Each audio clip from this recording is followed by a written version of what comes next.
amiga, aquí. ¿Cuánto sabes, Claudia? Gracias. Nada. Vamos a ver ahora.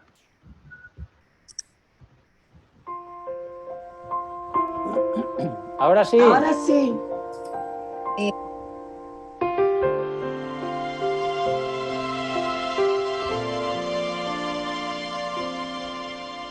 Mi mente puesto en un más allá, en un día sin igual, permaneceré esperando ver nueva luz que venga de él. El día es hoy, hasta que vuelva el rey. Mi mente puesto en un más allá, en un día sin igual.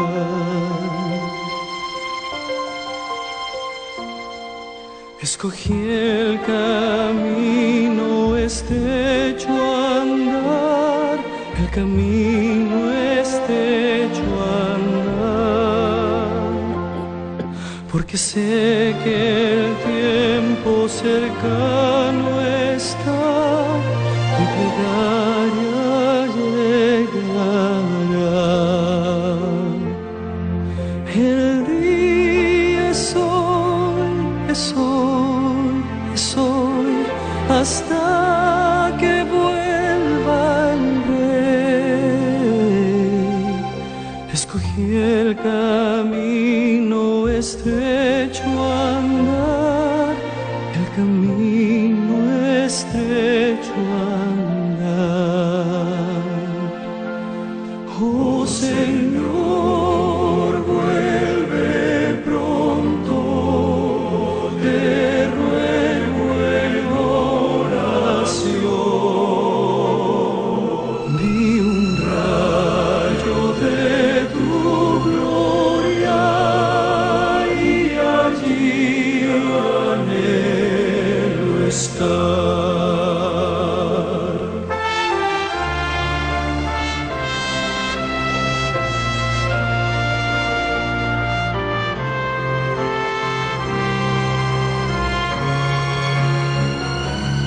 Cuando aparecerá mi rey y trompetas mil con él, y mi Cristo descienda en majestad, por los santos él vendrá.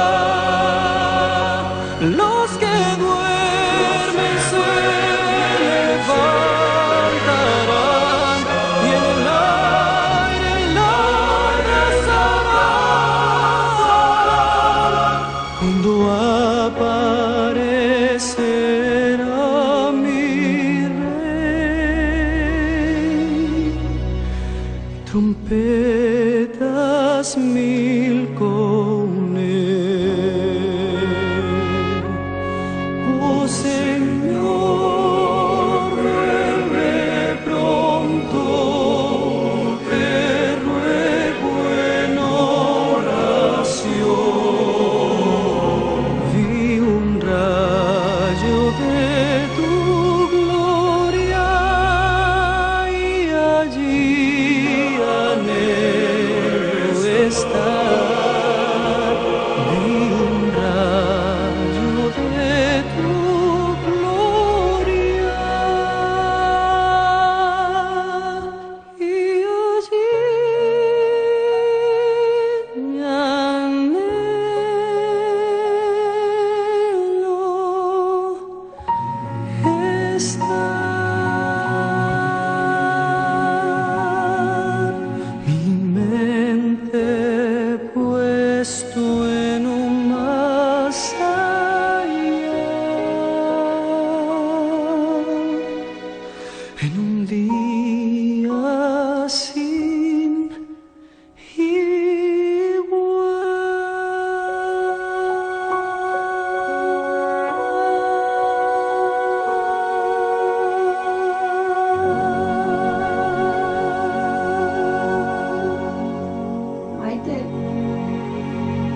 recuerdo precioso, Pastor. Muchas gracias por... Qué bonito. Qué bonito, ¿eh? Qué bonito. Muy Enhorabuena. bonito, precioso. Enhorabuena y Qué que detalle, pastor. Gracias a quien ha preparado, a quien ha trabajado y enhorabuena a quien han estado ahí. Sí. Muchas Creo que gracias, las Emilio. fotos las hizo Samuel Calvo, ¿no? Sí, Sí. Samuel estaba ahí haciendo fotitos. Sí, sí, excelente fotógrafo. Sí, sí. Muy emocionante, ¿eh? Muy, Sí, muy bonito. Qué precioso. muy entrañable. Sí. Guau. Sí, Así que, aparte que y, la música está muy bien. sí, y Alberto, muy majo, tu hijo, Juani, muy majo. Alberto le encantó la fotografía que nos envió y de hecho la puso como foto de perfil. Digo, mejor quítala porque me llamó la atención la que me mandó de los tres y la puso. Digo, no, hombre, tampoco la pongas porque, bueno, pues porque está usted y a lo mejor a usted no le apetecía, lógicamente, pero me llamó mucho la atención que la pusiera porque me dijo que buen recuerdo. Sí, la verdad es que fue muy bonito. Muy entrañable, sí. Bueno, Emilio, comienzas con una oración y empezamos. ya déjame colocar a Emilio de último, después de mí. Eso. Amén. Padre nuestro que moras en los cielos, santificado y glorificado por siempre sea tu nombre, en el nombre de Jesús. Gracias te damos, Señor, por el gran privilegio que nos haces llamándonos tus hijos y hacerlo de una forma inmerecida por nosotros. Gracias. Gracias por el magnífico sacrificio que en el Señor Jesús hemos encontrado, por el monumento de la cruz, Señor, que hoy incluso nos habla de mucho que nos amas. Gracias por el privilegio maravilloso que tenemos hoy, una vez más, de encontrarnos juntos y tenerte aquí, a ti, como amigo, como Salvador, como lo más precioso que uno pueda tener. Amén. Gracias porque quieres hablarnos una vez más. Gracias por la confraternidad que tenemos, el ambiente que siempre ha habido dentro de este grupo, Señor, y que siempre tiene que existir entre tu pueblo, Señor. Gracias porque vienes pronto. Gracias porque te quedas con nosotros. Alabado y glorificado por siempre sea tu nombre, en el nombre de Jesús. Amén. Amén. Amén. Amén. Muchas gracias, Emilio. Bueno, y... Sí. A ver.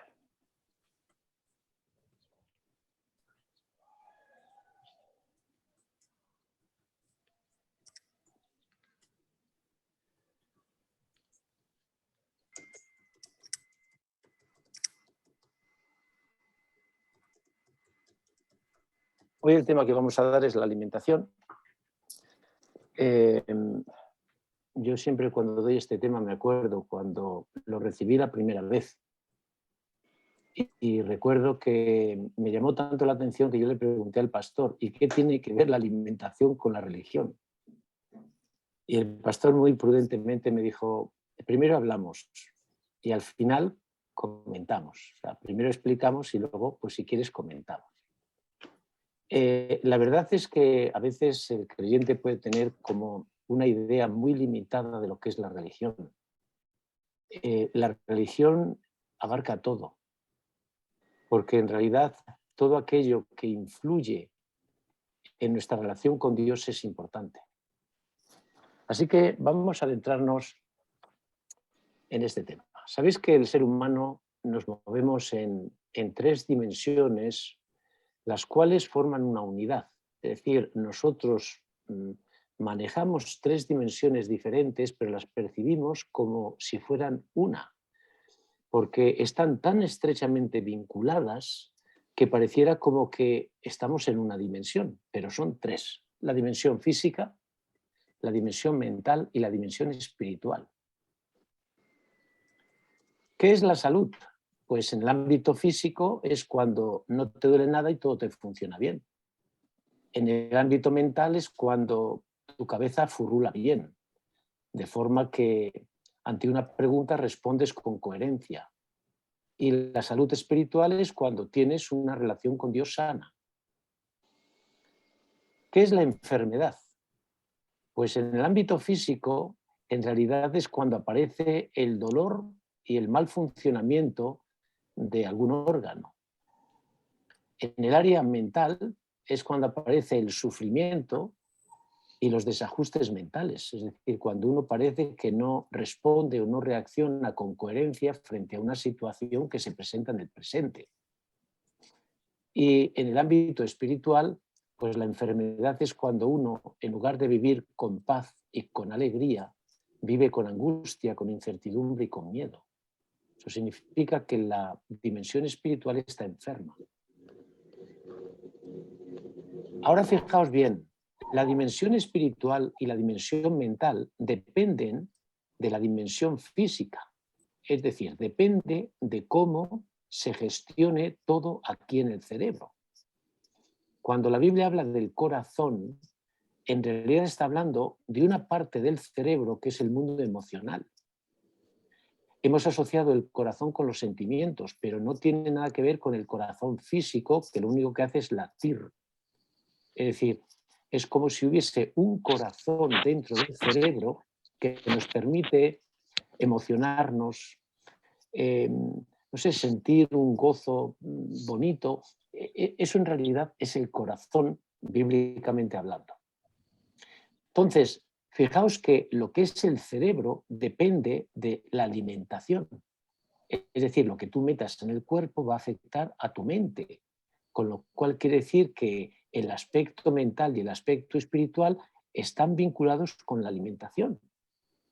Así que una persona que, en fin, se droga, finalmente va estropeando su cerebro poco a poco hasta que llega un momento en que el cerebro ya no funciona. Entonces, cuando el cerebro no funciona, no solamente no se encuentra bien mentalmente hablando, sino que la relación con Dios se ha estropeado, no se hace viable.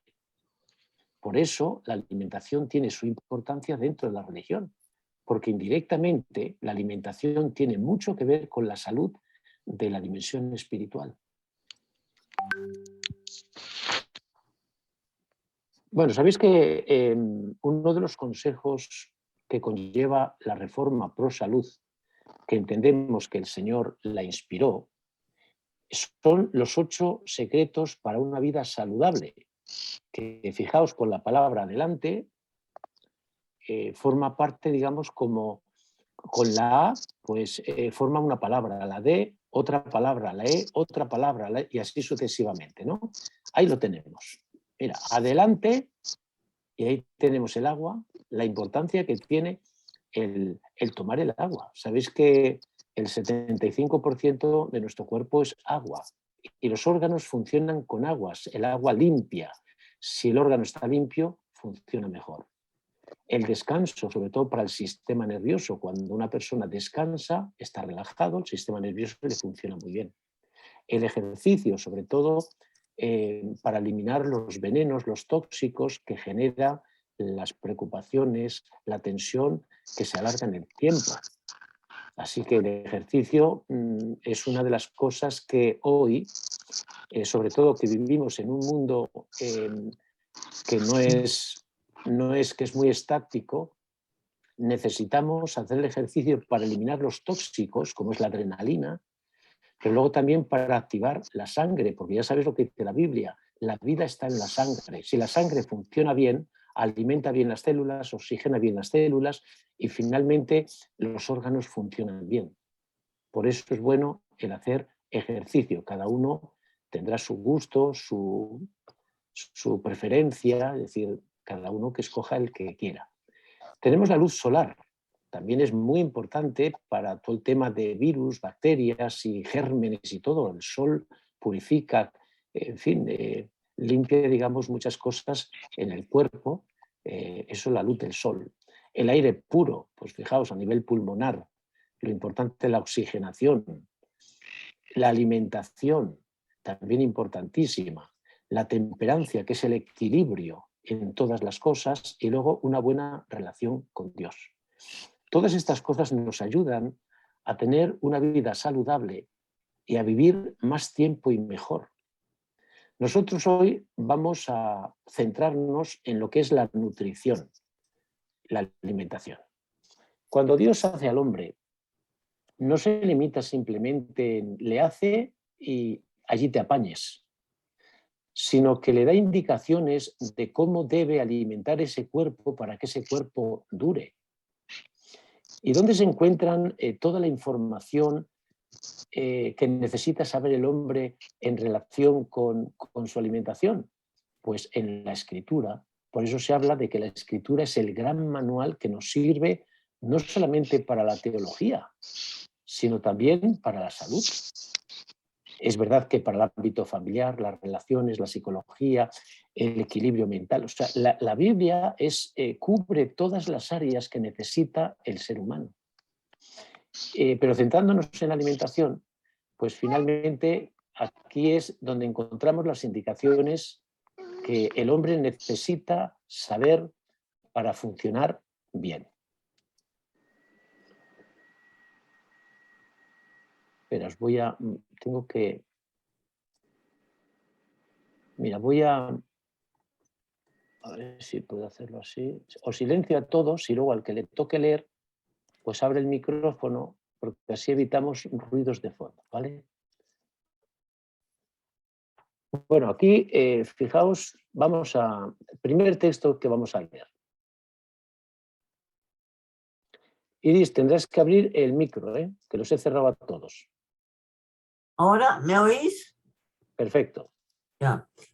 Y dijo Dios, he aquí que os he dado toda planta que da semilla, que está sobre toda la tierra, y todo árbol en que hay fruto y que da semilla, os serán para comer.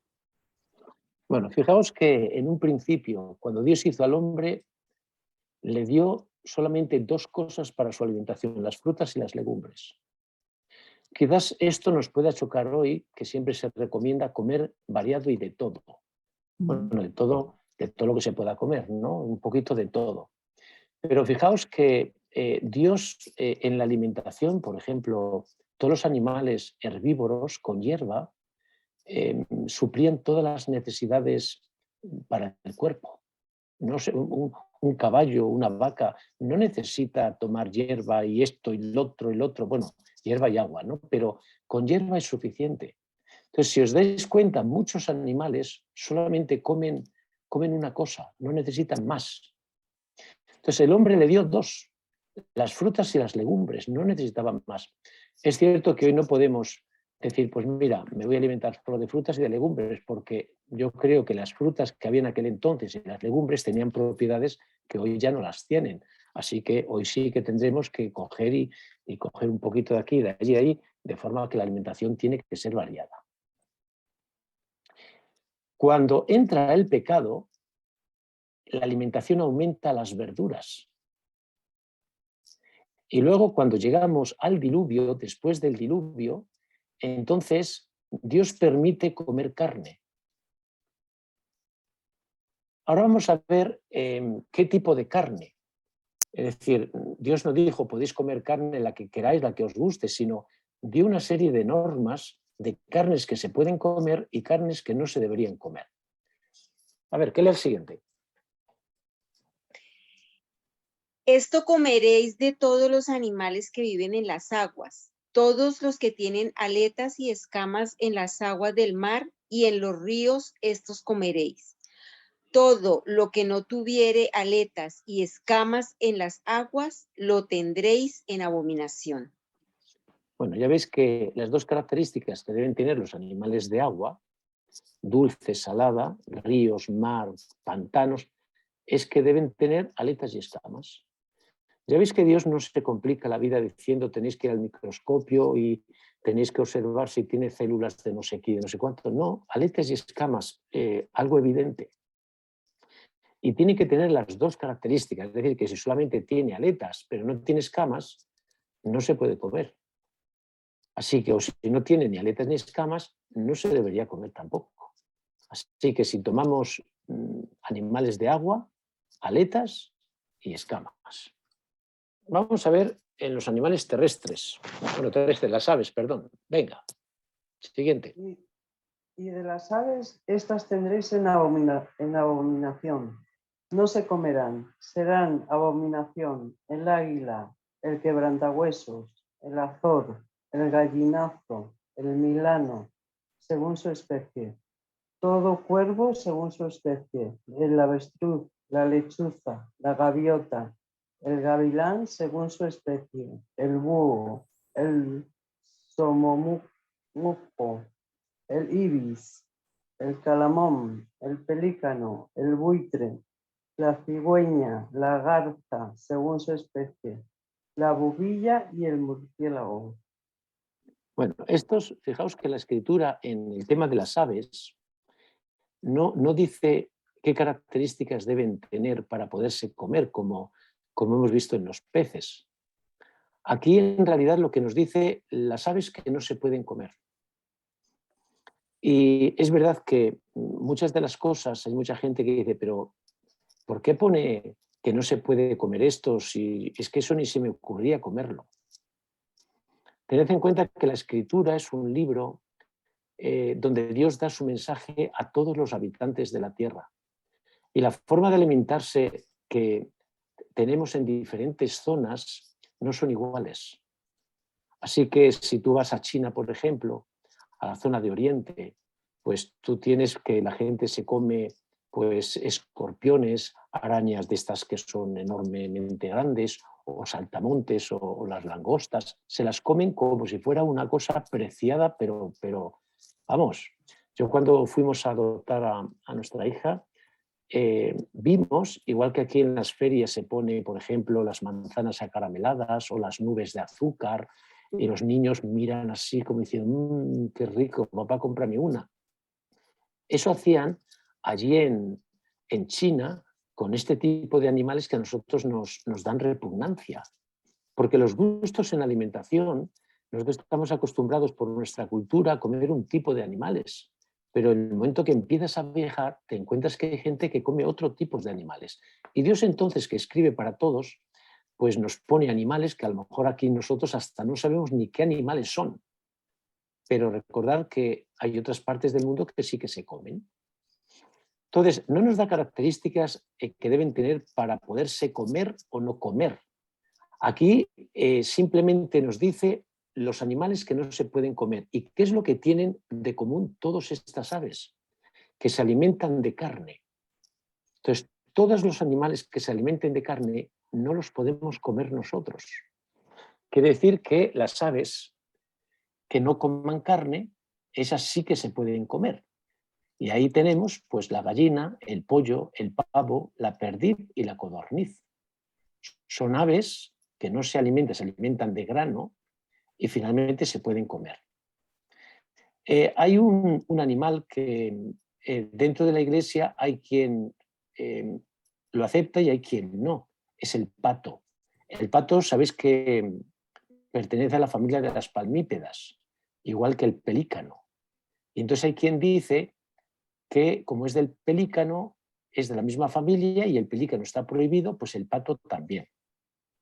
Entonces, ante la duda, para saber si se puede o no se puede comer, hay que mirar a los judíos ortodoxos, porque ellos son muy estudiosos de la escritura y saben si algo sí o algo no.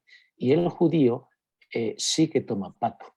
De hecho, los análisis que se han hecho, la carne de pato es una carne limpia. Pero, en fin, la Iglesia da la libertad para aquel que dice, no, pero no lo tengo claro, pues prefiero no comer pato. Pues perfecto, no lo comas, no pasa nada. Simplemente que entendáis por qué unos sí y por qué otros no. Vamos a ver a los animales, a los de tierra. Siguiente. Y de los animales que hay sobre la tierra, todo el que tiene pezuña hendida y que rumina, esto comeréis. Continúa, Claudia. Pero no comeréis estos, el camello, porque rumina, pero no tiene pezuña hendida. El conejo, porque rumina, pero no tiene pezuña hendida. Asimismo, la lebre, porque rumina, pero no tiene pezuña hendida. También el cerdo, porque es de pezuña hendida, pero no rumina. Muy bien. Ya veis que aquí nos da dos características. Y es que tenga pezuña hendida y que rumie. Pezuña hendida es que tenga dedos. Es decir, que tú vas a la pata del animal y si puedes meter entre los dedos tu mano, significa que es una pezuña hendida. Por eso, por ejemplo, aquí dice el cerdo. El cerdo no se puede comer porque no rumia, pero sí tiene pezuñas hendidas. Mientras que, por ejemplo, el camello no tiene pezuña hendida, aunque rumie. O el caballo rumia, pero no tiene pezuña hendida, tiene un casquete. Es decir, tú no puedes coger la pata del caballo y meter tus dedos entre media de los dedos porque solamente tiene un casquete, un dedo, como quien dice. Así que debe tener justamente pezuña hendida y debe ser rumiante, es decir, no debe comer carne. Fijaos que aquí sucede lo mismo que en las aves. Todas las aves que coman carne están desechadas. Todos los animales de tierra que coman carne están desechados. Pero además tienes la pezuña hendida. ¿Vale? Bueno, esta es, según Levítico 11, la ley, digamos, que te autoriza a comer este tipo de carnes. La recomendación que tiene la Iglesia es, dentro de lo posible, es una recomendación, no es una obligación, es que podamos ser poco a poco ovo-lacto vegetarianos. ¿Cuál es el motivo? El motivo es que el problema que hoy tenemos con la carne es que antiguamente la gente era honesta, honrada. Entonces, no buscaba la economía, ganar cuanto más mejor, aunque se hiciese trampa. Entonces, la gente, por ejemplo, una gallina, ya sabéis que tardaba un año en hacerse. Pues antes se trabajaba así, se las dejaba en el campo, se tardaba un año y se vendían. Si hoy hiciésemos eso, la cosa sería totalmente diferente, pero el problema es que hoy una gallina se hace en 3 semanas. ¿Y por qué? Porque le empiezan a meter pues, productos químicos, anabólicos, de forma que el músculo retenga líquido, se desarrolle la carne mucho más rápidamente. Entonces, en nada tiempo se hace el pollo. El problema es que ahora coges, por ejemplo, una persona, si se pone a comer muslo y hace así y se queda con el hueso, porque en realidad los tendones no tienen fuerza, porque no ha tenido tiempo de crearse bien fuerte y pegarse al hueso. Entonces, el problema es que se crea mucha carne, el pollo crece, se hace mayor rápido en 3 semanas, pero de una forma artificial. ¿Eso qué es lo que ocurre? Que cuando el hombre lo come, finalmente todos los productos que le han metido al pollo para crecer, te los tomas tú y se desajusta todo el sistema hormonal. En el caso, por ejemplo, de la vaca, el problema es que están hacinadas. O sea, las vacas, oye, si las dejas en el prado comiendo, como a veces vemos por el País Vasco, lo que sea, es que sería otra cosa. Entonces, se reúnen en granjas, no tienen espacios, se les da comer, porque lo que se necesita es que engorden, que sean grandes para matarlas, pero el cuidado es malo, la alimentación es mala porque se utilizan también productos químicos y las vacas se enferman.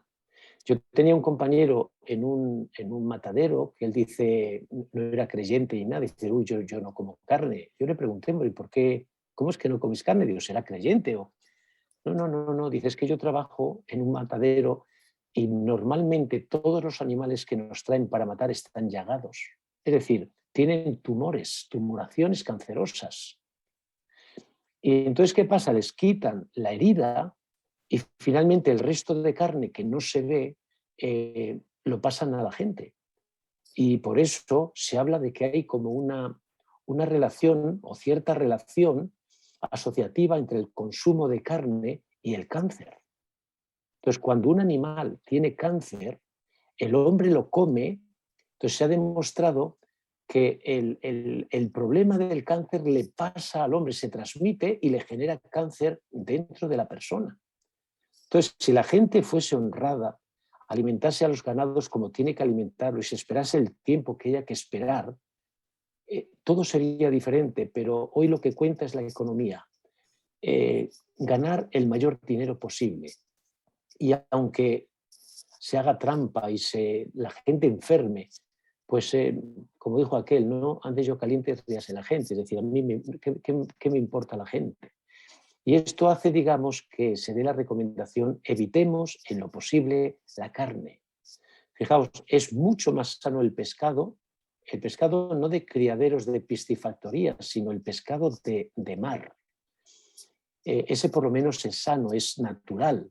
Entonces, si hay que comer algo, es preferible comer pescado, o si coméis carne, que sea carne de seguridad. Imagínate que coméis pollo y decís, no, pero es que este pollo lo cría un amigo mío, un familiar mío en su corral, y esto no tiene ni inyecciones de anabólicos, no tiene nada de eso. Perfecto, entonces no pasa nada. Pero si no, la recomendación, teniendo en cuenta cómo se alimenta el ganado, es mejor no comer carne. ¿Recordáis hace años la famosa vacas locas, en el que las vacas se volvían locas, es decir, el cerebro no les funcionaba y tuvieron que matar pero miles y miles y miles de cabezas de ganado? ¿Cuál fue la causa de esta enfermedad? No era vírica. La causa de las vacas locas, de que enfermasen las vacas, es que les cambiaron la alimentación. Le empezaron a alimentar a las vacas, que son herbívoras, les empezaron a alimentar con piensos de carne molido y seco. Y finalmente, la reacción del cuerpo fue que el cerebro empezó a dejar de funcionar. Y las vacas se volvían locas en el sentido de que empezaban a cornear, empezaban a dar patadas o coces y tal. O sea, se volvían locas. Por eso se denomina la enfermedad de las vacas locas. Y el problema fue porque intentaron probar de darles de comer cosas que costasen menos trabajo y menos dinero que lo que es la hierba. Así que fijaos cómo el ser humano, todo lo que le rente en economía, lo van a hacer. Y luego te van a vender a ti una carne que tú lo comes como carne, luego está con un color rojo, que es muy atractivo, pero en realidad ese es un producto químico que le echan, porque la carne muerta no es roja, es marrón y no tiene brillo. Pero, en fin, le empiezan a echar cosas que no sabemos el efecto que tiene en el cuerpo. Y tú dices, ¿qué pinta tiene más buena? Y en realidad eso es una pinta química artificial, ese no es el color natural que tiene la carne. ¿Por qué? Hay una cita del Espíritu Profecía muy interesante, y es por qué Dios permitió a la familia de Noé y todos los que vinieron después comer carne. Vamos a ver, que lea el siguiente. Y Dios permitió que aquella raza longeva comiera carne para acortar sus vidas pecaminosas. Muy pronto después del diluvio, la raza empezó a decrecer rápidamente, tanto en estatura como en longevidad. Pero fijaos esta cita, qué interesante. Es decir, sabéis que, y esto sí que son estudios que se han hecho, la carne, la gente que come carne es más agresiva, es más violenta, más activa.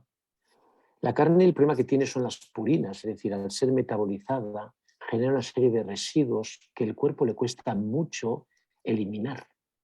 Es decir, por un lado la ventaja que tiene, que es la proteína, la vitamina B12, luego para desechar, echar fuera el tóxico que genera su desecho, tiene que gastar muchísima energía.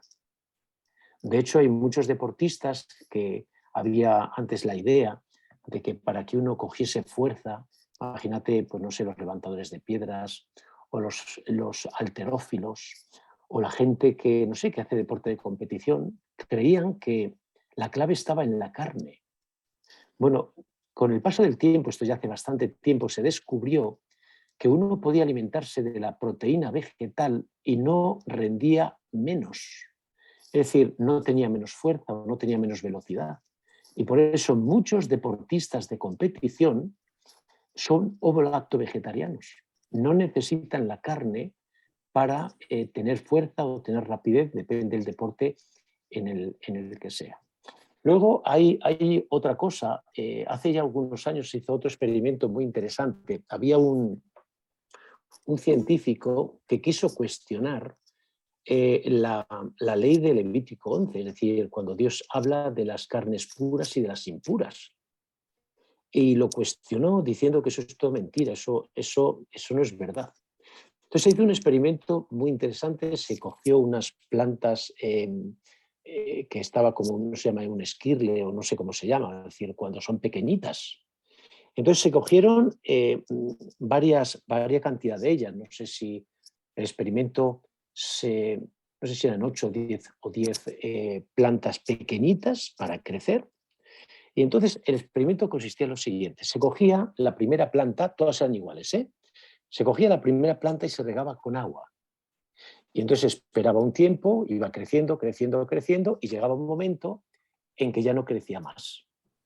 Y ese era el referente del mayor crecimiento que con agua, que es el líquido mejor, el mayor crecimiento que se podía conseguir. Ese era el referente del 100%.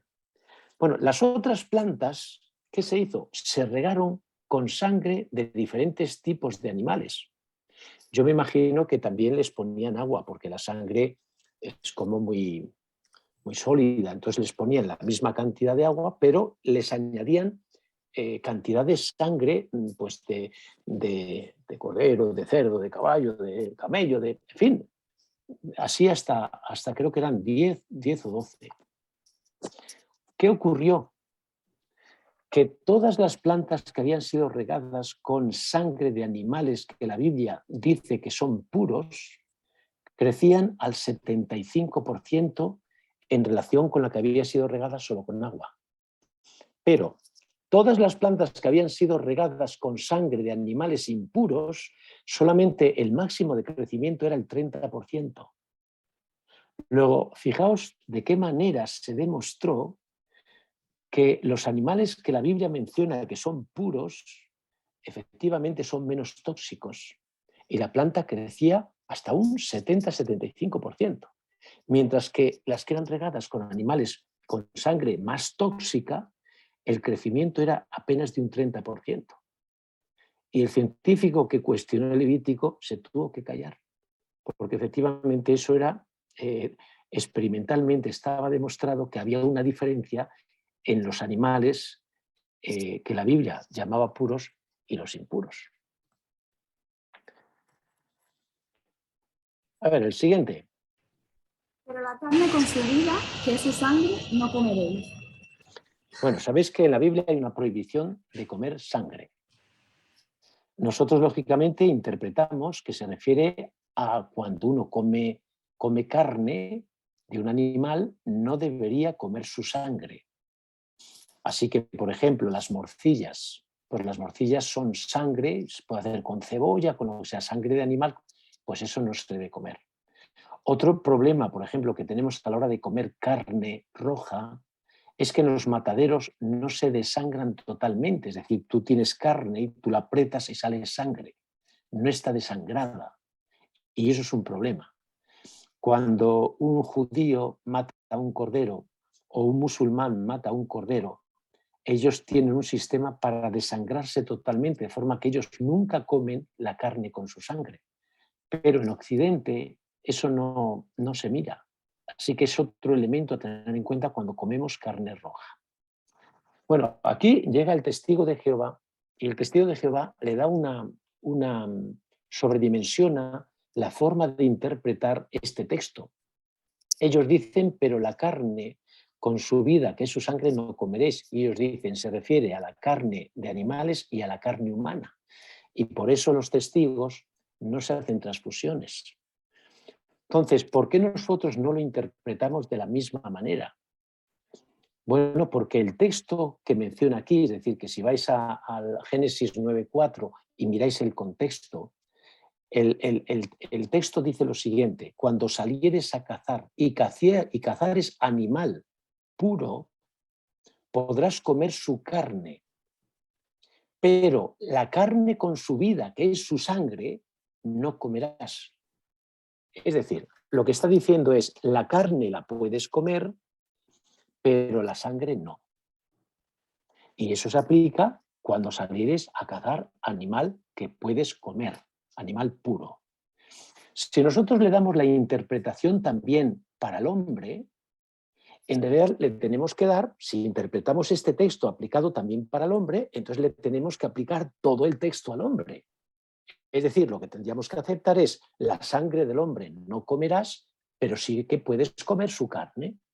Y claro, aquí es donde hay un problema. Es decir, si tú interpretas que esto se aplica al hombre, aplícalo todo. No puedes aplicar solamente la sangre. Las transfusiones de sangre no se hacen como cuando uno va, no sé, a un sitio y vamos a tomarnos un bocadillo.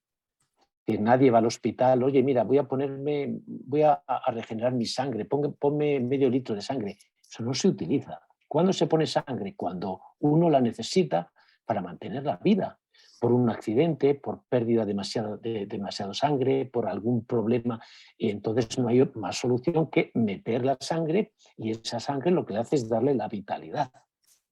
Así que no estamos hablando de que la sangre del hombre o las transfusiones se puede hacer uno a gusto, oye, pues méteme medio litro, me cambio la sangre cada 15 días. No estamos hablando de eso, estamos hablando que cuando peligra la vida por pérdida de sangre, un accidente de coche o lo que sea, entonces se mete la sangre para que tú puedas seguir viviendo. Pero este es el motivo por el que nosotros no tenemos problema con la transfusión, porque entendemos que el texto está hablando de la caza de animales y lo que se nos dice es que podemos comer su carne, pero la sangre la tenemos que echar fuera. Así que no podemos aplicarlo a la sangre humana. ¿Qué pasa con el tema de las drogas y el tema del tabaco? La Biblia no, lógicamente, no dice no tomarás café o no tomarás drogas o no tomarás tabaco. No lo dice porque no existía en aquel entonces. Entonces nosotros nos basamos en un principio de salud y es que todo aquello que perjudique tu salud, recházalo.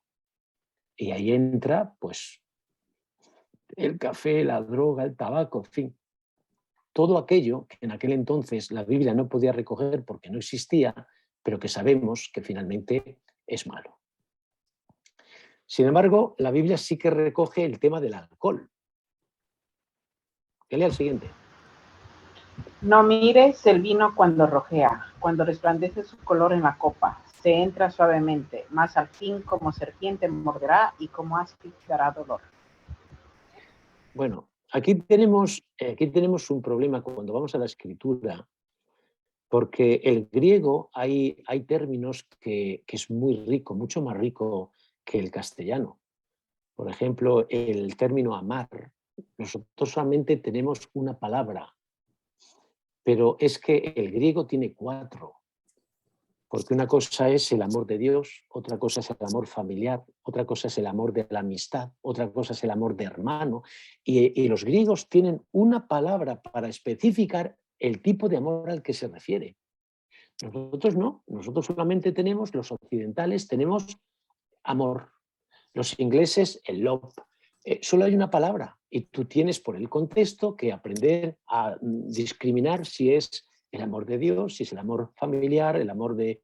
En fin, porque no, la palabra no discrimina. Cuando vamos a la palabra vino, sucede al revés.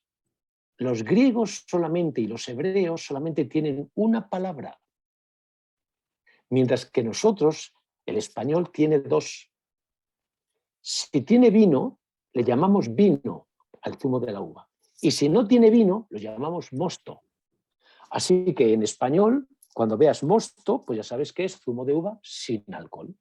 Y cuando veas vino, pues es zumo de uva con alcohol. ¿Qué pasa cuando vas al Nuevo Testamento, que está escrito en griego? No tiene esas 2 palabras.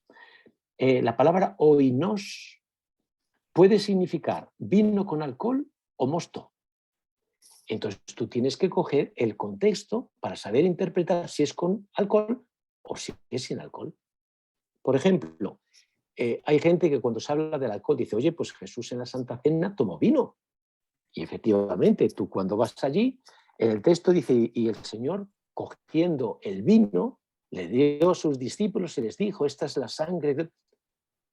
El problema es que siempre el zumo de uva se traduce por vino, oinos se traduce por vino, zumo de uva. No discrimina con alcohol o sin alcohol, sino tú tienes que sacarlo por el contexto. ¿Por qué sabemos que el vino que utilizó Jesús en la Santa Cena no tenía vino, o sea, alcohol? Porque estaban celebrando la Pascua, y en la Pascua todo lo que tuviese fermento, que simbolizaba el pecado, había que sacarlo fuera. Pero Jesús, se dice, tomó vino.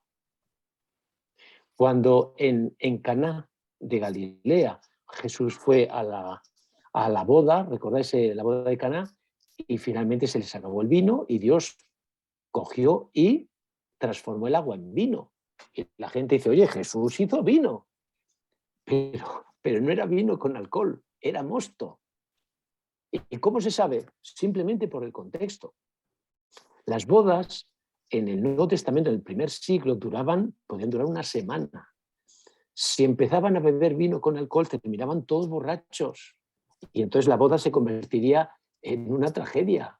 No, era mosto, no era vino con alcohol. Sin embargo, este texto que ha leído Paulina muy bien, fijaos cómo ya sí que se muestra que es un vino, pero con alcohol. No mires el vino cuando rojea, cuando resplandece su color en la copa, se entra suavemente, más al fin como serpiente morderá y como áspid dará dolor. Aquí está clarísimo que se refiere al vino fermentado. Y la recomendación es no lo tomes.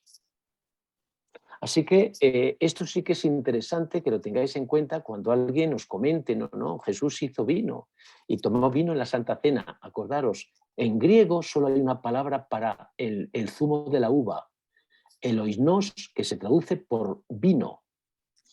Y no discrimina con alcohol o sin alcohol, no tienen dos palabras diferentes. Otro texto. Siguiente.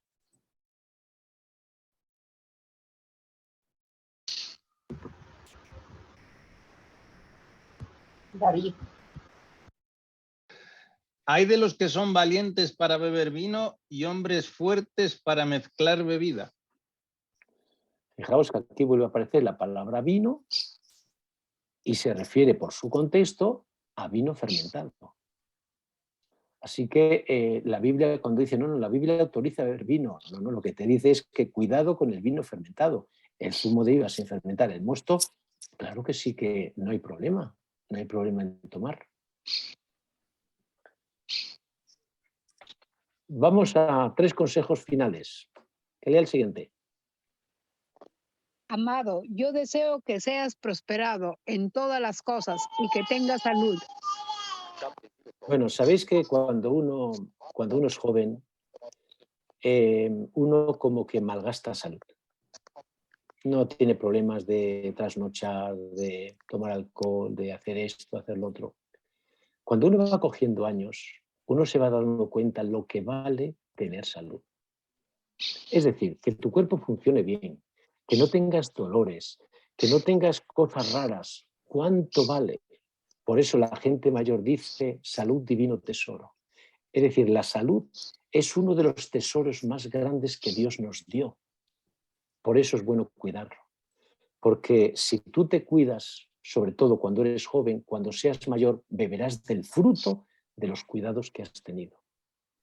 Es verdad que la salud se puede perder, una persona se puede cuidar, pero una enfermedad, un accidente, por 1001 cosas. Bueno, pues cuando uno tiene alguna cosa y no ha hecho nada, me refiero, porque luego está la genética, o sea, es que todo es muy complicado. Hay gente que se cuida y sin embargo genéticamente es débil en algo y tiene problemas por algo.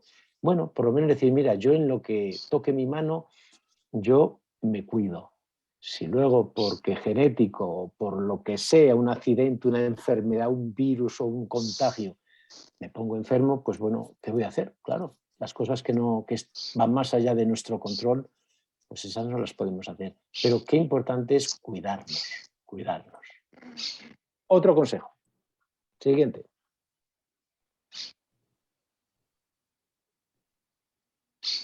Gonzalo.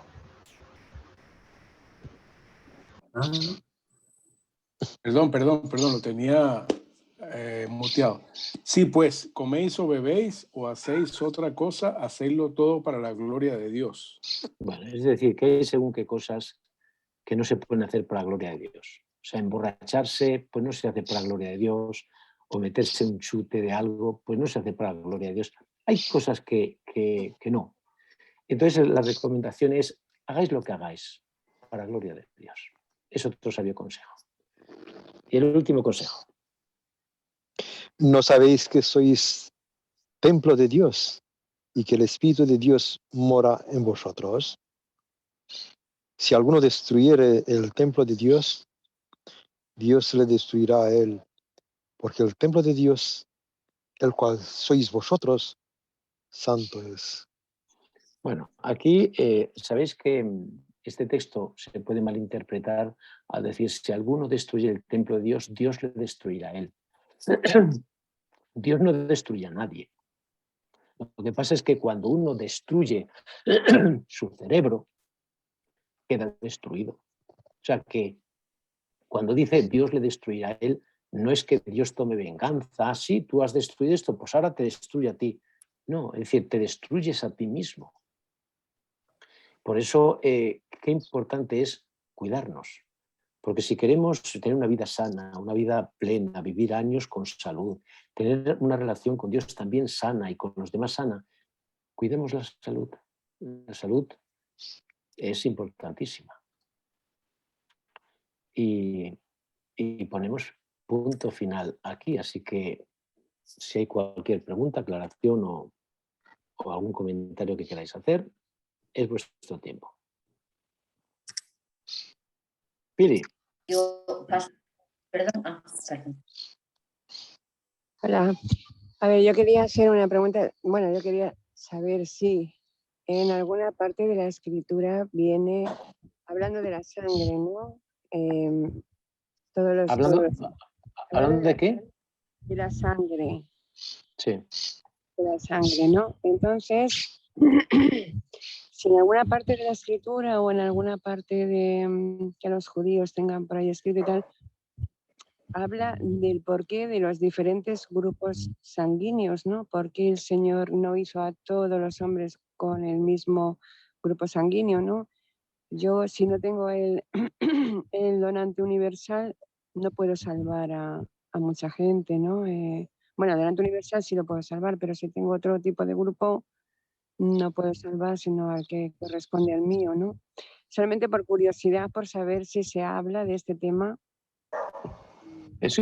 Mira, la Biblia dice, y de una misma sangre Dios hizo la raza humana.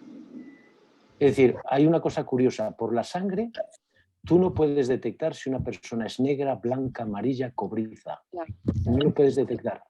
Ahora, la Biblia no menciona nada de los tipos de sangre. Es una evidencia, y ¿por qué Dios hizo 4 o 5, no sé cuántos son, o 6? Porque están los positivos, los negativos.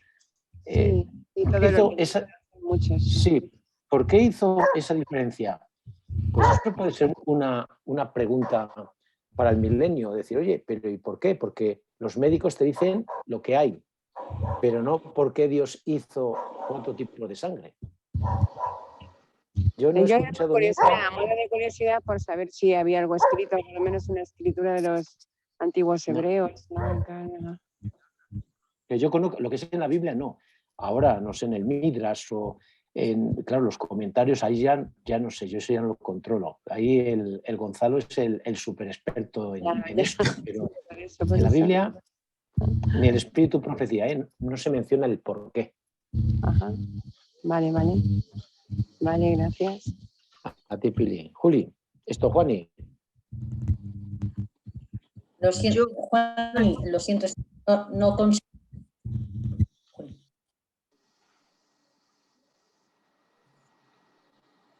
Julieta. Ok, pastor, cuando hablabas de vino, nosotros vemos que en la Biblia también está la palabra sidra. Y usualmente en el texto va acompañado, el Señor hace siempre una advertencia de no beber vino y ni sidra, dice en muchos textos. Entonces, no sabría, o sea, me gustaría que de pronto nos explicaras acerca de la sidra. ¿Cuál es la sidra? Porque se menciona muchísimo en la Biblia, más o menos hay como unas 20 veces nombrada la sidra. Sí, sí, cuando todos los nazareos no podrían tomar ni vino ni sidra. La sidra es el zumo de la manzana. Y entonces estamos en lo mismo. El zumo de manzana puede ser fermentado y sin fermentar. No se estipula, digamos, ninguna de las dos cosas. Si tienes que verlo por el contexto. No hay una palabra para decir la sidra. Nosotros, por ejemplo, diferenciamos zumo de manzana y sidra. La sidra tiene alcohol. El zumo de manzana, no. Pero es que en hebreo no existe una palabra para decir zumo de manzana y sidra. Es la misma palabra. El zumo de manzana se traduce por sidra. Y entonces, fíjate que no se podía tomar ni vino ni sidra. Y en realidad ahí no sé, yo creo que se está hablando de mosto, el zumo ni de la manzana ni de la uva. Ninguno de los dos. Que yo tampoco entiendo por qué. Porque en principio el mosto es bueno, pero los nazareos, cuando era del nacimiento, por ejemplo, como Sansón, el ángel le dio las instrucciones y no tomarás ni vino ni sidra. Y viene en bastantes ocasiones más, como tú has dicho, el que no. No sé si alguno tiene alguna explicación para añadir, si hay alguna otra razón que conozcáis. Nada, nos quedamos todos, Julieta, con que no hay diferencia entre Es que también hay, no es que quisiera elucubrar, ¿no?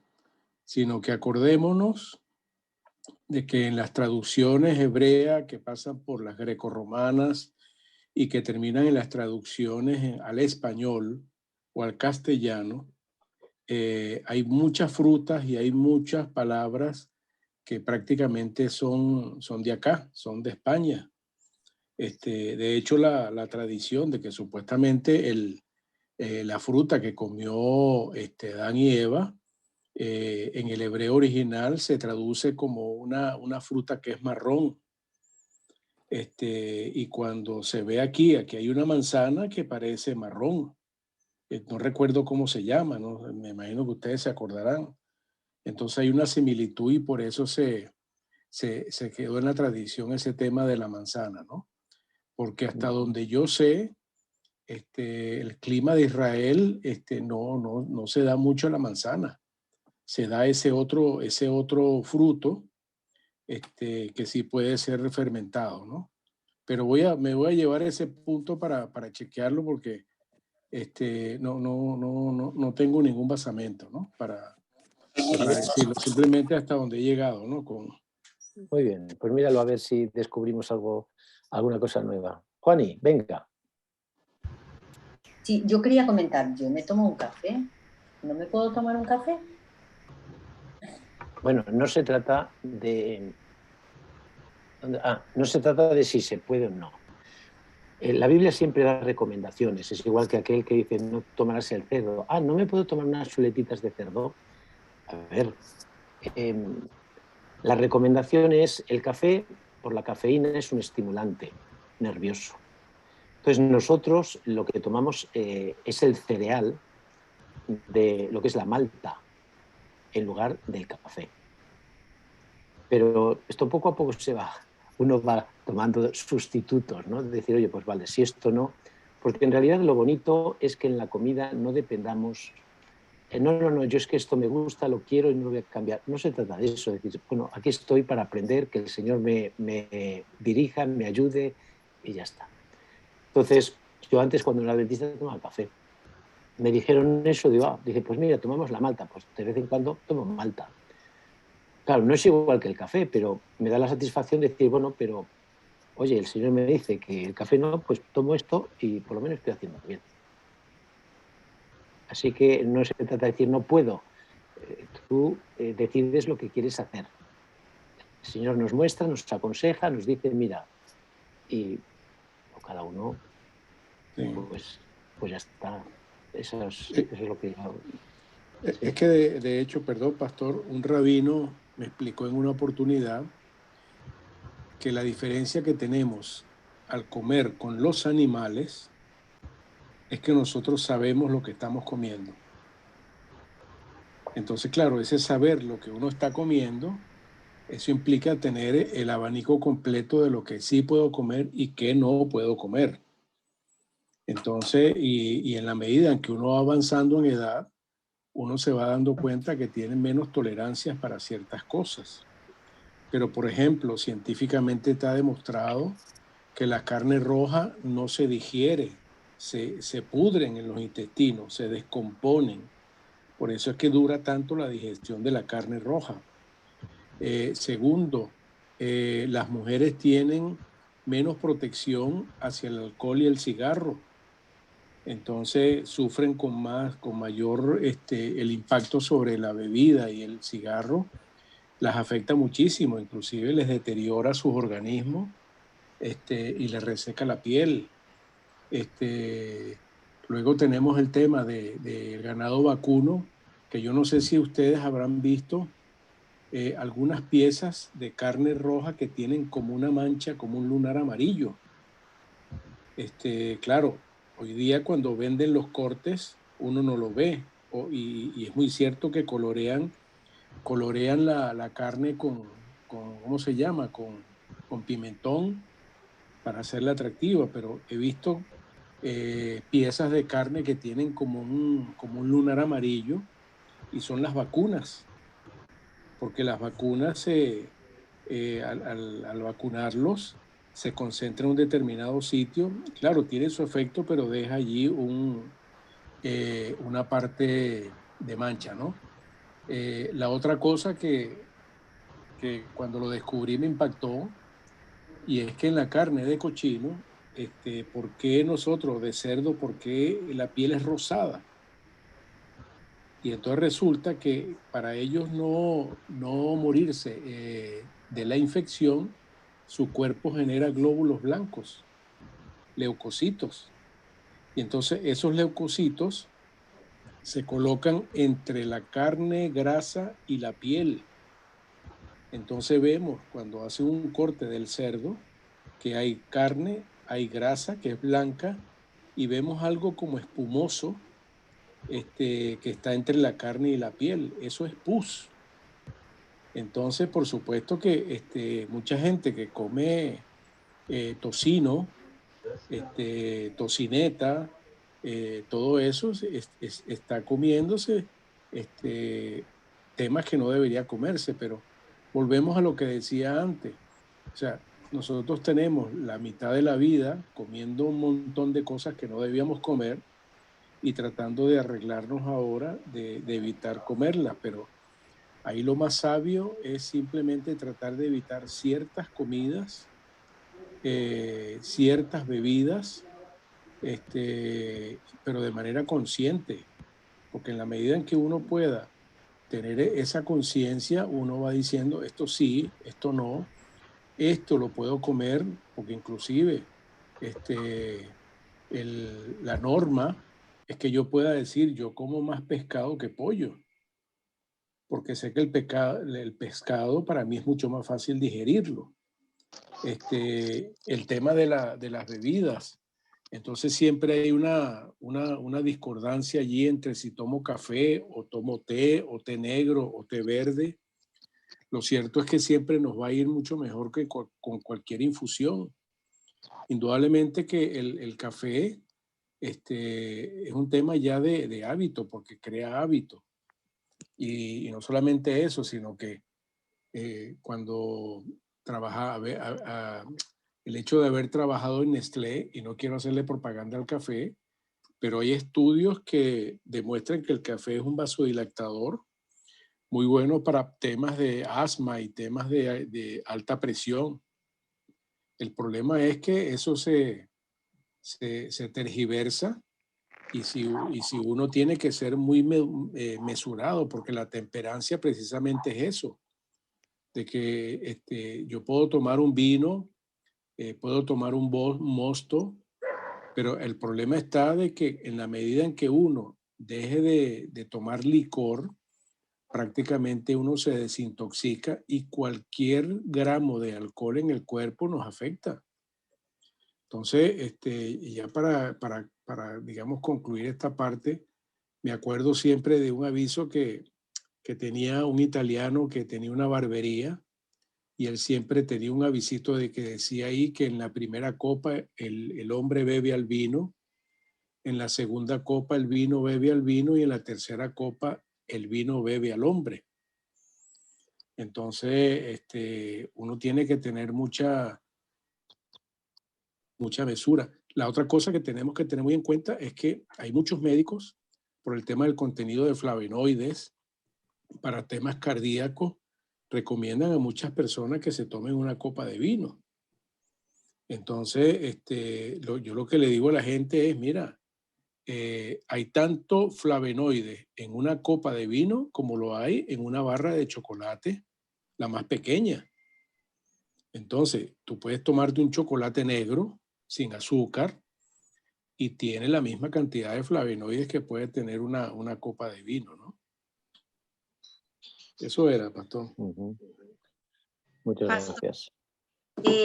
también debemos tener en cuenta, por ejemplo, en el caso de lo que Juana preguntaba, que si no podía tomar café, debemos tener en cuenta la obra que hace el Espíritu Santo en nosotros. Digamos, en esta tarde el Espíritu Santo le indica a Juana que es mejor no tomar café. Y nosotros debemos tener en cuenta eso porque ahí es donde comienza nuestra transformación. Cuando nosotros nos dejamos llevar por el consejo que nos da Dios a través de nosotros mismos, puede ser, por ejemplo, en esta tarde, entonces de pronto ya Juana va a decir, bueno, voy a tener en cuenta eso y voy a mirar a ver qué es mejor. Sí. El tema del café, lo ha señalado Gonzalo, es la adicción. O sea, hay gente que le cuesta muchísimo dejar de tomar café porque crea adicción. O sea, dice, es que no vivo sin café, es que no sé, no, estoy muerto. Y necesitan el estímulo para poder en esto, ¿no? Entonces, lo bueno es quitarse de todo lo que nos esclavice, ¿no? Todo lo que nos haga depender de es quitarlo y ya está. Pau, habías levantado antes la mano. Yo también, Emilio, y luego Sí. Emilio, sí. No, ya pasó el tema. Vale. Gracias. Emilio. Vale.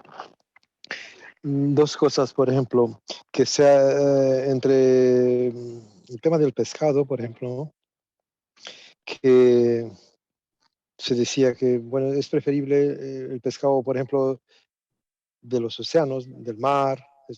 Me acuerdo que hace, pues, un tiempo atrás, creo que unos 2 o 3 años atrás, una hermana nuestra que es doctora nutricionista, que presentó un tema sobre la alimentación y sobre el pescado, entre otras cosas.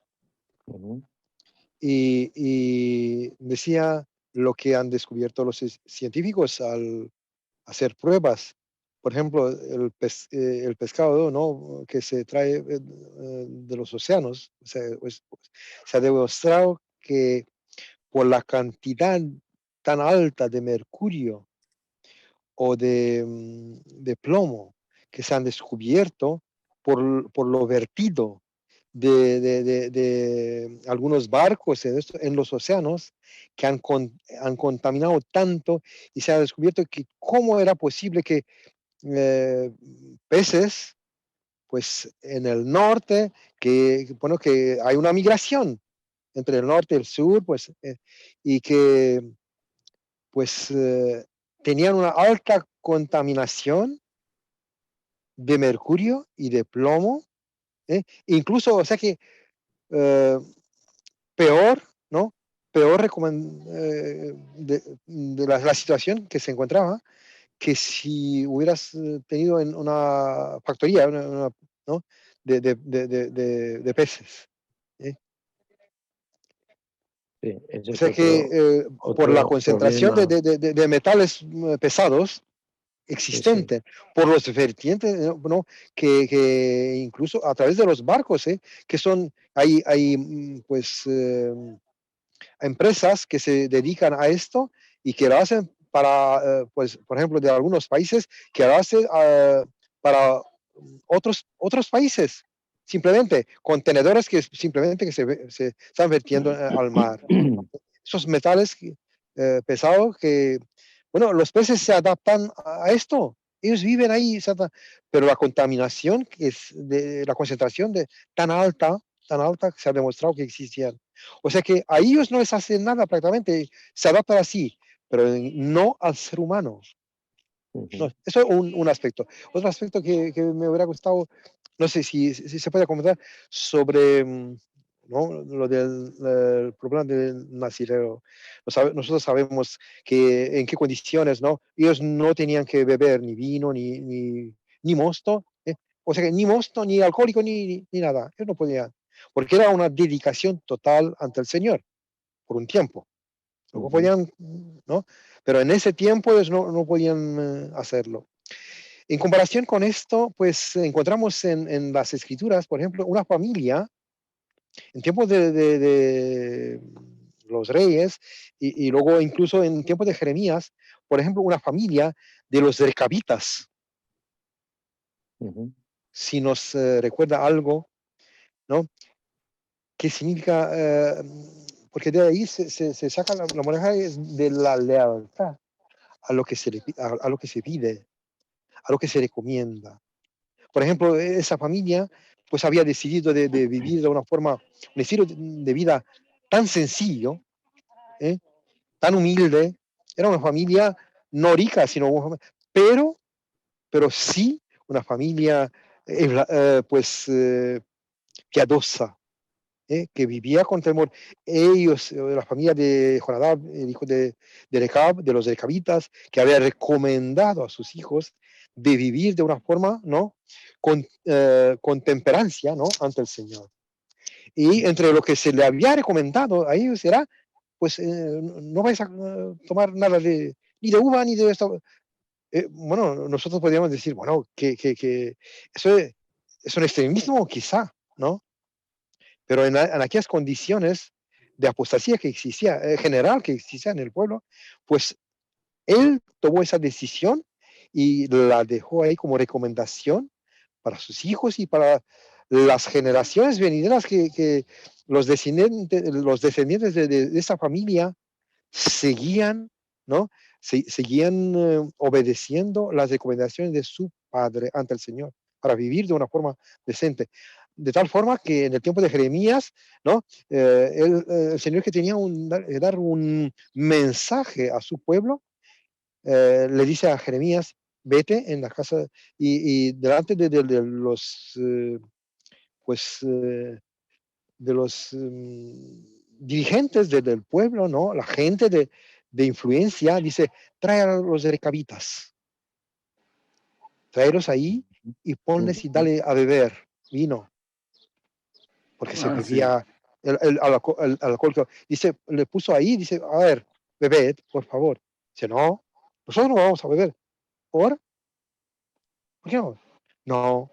Pues dice: bueno, primero que nosotros tenemos que saber una cosa: debemos obedecer las indicaciones que nuestros padres, nuestros antepasados, y tenemos por costumbre esto, y hasta hoy en día nosotros no queremos tocar esto. El Señor sí, después de marcharse de ellos, pues le dan una lección. ¿Ves? Yo no os he pedido a vosotros tantas decisiones, y esa gente obedece hasta hoy en día las indicaciones de su padre para la obra de Dios. No era como algo, ¿no? Pues una imposición o no un capricho. No por capricho se le pedía esto, pero se entendía que vivir de una forma saludable, sana, sencilla, humilde, podían ser útiles para la obra del Señor. Quizá hay una lección para nosotros como cristianos que vivimos hoy en la última generación, donde los peligros y los sustitutos que los encontramos, porque estamos hablando de alimentación, encontramos por todo, pues, a todo paso.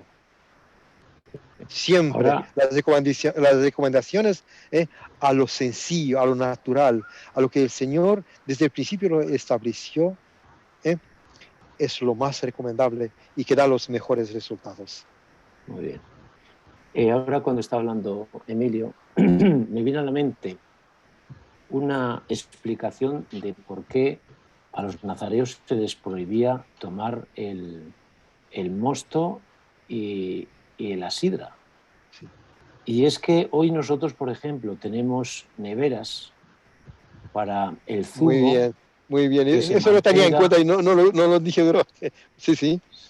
para que se mantenga, digamos, sin fermentar. Pero en aquel entonces, que no existía la nevera, el zumo, si no vigilabas muy bien, fermentaba.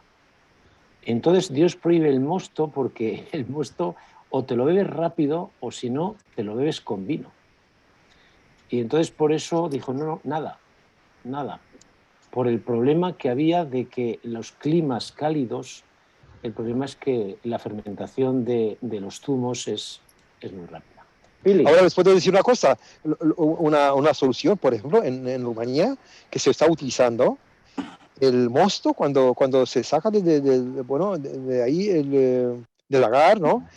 Pues se está hirviendo, ¿eh? Sí. Y cuando está en caliente, ahí, incluso hirviendo, pues se pone en recipientes, en botellas, y ahí puede resistir hasta 10, 15 años si queremos, y se queda ahí como mosto, pero es que esté bien, en vasos de vidrio, en botellas, sí, de cristal, sí. Y al botellas. vacío. Sí, Pero tú y al imagínate vacío, allí y al vacío. que se abría y se servía Sí. un poquito de tal y se dejaba ahí un día o 2 días, pues ya Sí, empezaba a sí. fermentar. Sí, correcto, sí. Pero si no se toca ahí, si queremos 10 o 15 años hasta, sin problema se puede quedar en el estado de mosto, ¿eh? Sí, sí. Venga, Pili. Sí, porque hablamos de los animales, ¿no? Cómo están contaminados con hormonas, con varias vacunas, todo esto, ¿no? Pero las frutas, las verduras que comemos también, por ejemplo, hay muchos ríos contaminados, ¿no? Contaminan por los vertidos que hay de fábricas y todo eso, ¿no?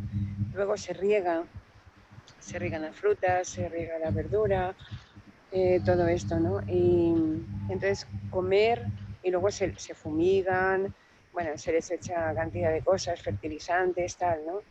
Entonces comer sano es muy difícil, ¿no? Porque Muy difícil, así es. todo está contaminado prácticamente, a no ser que te vayas a lo ecológico, pero claro, o tengas tu propio huerto, ¿no? Pero irte a lo ecológico tampoco está para el bolsillo de todo el mundo, ¿no? Entonces no es fácil llegar a comer sano, ¿no? Sí, pero fíjate que eso que tú has hablado, el efecto, por ejemplo, los herbicidas e incluso las aguas que están regadas y que pueden tener cierta toxicidad, debe haber un proceso dentro de la planta que no es lo mismo que comer una carne enferma. O sea, una carne enferma significa que está muerta, que tiene, si lo miras al microscopio, tiene gusanos. Porque cuando hay un tumor, cuando está algo, o sea, está podrido, o sea, es diferente bueno, eso, pero tú tienes razón, hoy por hoy, porque nosotros bendecimos los alimentos y tal, y Dios nos quita muchas cosas, pero si no, efectivamente, no hay alimentos puros, todo está contaminado de alguna manera. O sea, Ahora sí, yo pienso que, por ejemplo, la filtración que existe a través de la tierra, ¿no? Pues ayuda muchísimo en el agua, en la purificación del agua, en el terreno. La tierra misma va purificando. Y el Señor ha hecho en su gran sabiduría para que ese proceso de contaminación incluso del agua, de alguna forma se pueda reducir a través de la filtración en la tierra. Sí. Aquí el gran problema, fijaos que incluso la tierra está enferma, no tiene la vitalidad, no daba a los También es alimentos verdad. la vitalidad de antes. El problema es que ahora nos estamos acostumbrando a comer comida que no sabe a nada. Mientras que antes, oye, comías fruta, ¿cómo sabía? Comías patatas, comías pan, comías... Oye, ¿cómo sabía? Pero es que ahora comes un tomate y yo no sé, salvo a lo mejor, no sé, que habrá también tomates con sabor, pero yo cuando era niño, oye, yo tomaba escarola o tomaba tomate o tomaba pepino y sabían de buenos, tomaba una manzana, pero ¿qué es? Y ahora, sin embargo, es que no me sabe a nada. No me sabe a nada. O sea, en fin, que sí, que vivimos en un mundo contaminado. La verdad es que para tener uno su propio huerto y todo eso, que es lo ideal, es al alcance de tan pocos, de tan pocos. Pero la recomendación que se nos hace es, si es posible vivir así, hagámoslo. Muy bien. Y el caso de Daniel y sus amigos, ¿no? Correcto, sí. Sí, sí, también. Muy bien, ¿algún comentario más? Algo que quería aumentar de lo que decía Pili sobre verduras y eso que es permitido por Dios que comamos, ¿no? Pero que por el proceso que tienen están contaminados, pero hay un detalle, que cuando nos vayamos a servir, pues tenemos que orar para que Dios bendiga esos alimentos y que sea lo menos perjudicial para nosotros, ¿no? Bien. Porque son alimentos que Dios nos ha permitido comer y que nos da permiso, pero que el enemigo está tratando de adulterar todo lo bueno que Dios hizo. Entonces, con la oración que nosotros hacemos, pues, que Dios bendiga los alimentos que nos servimos.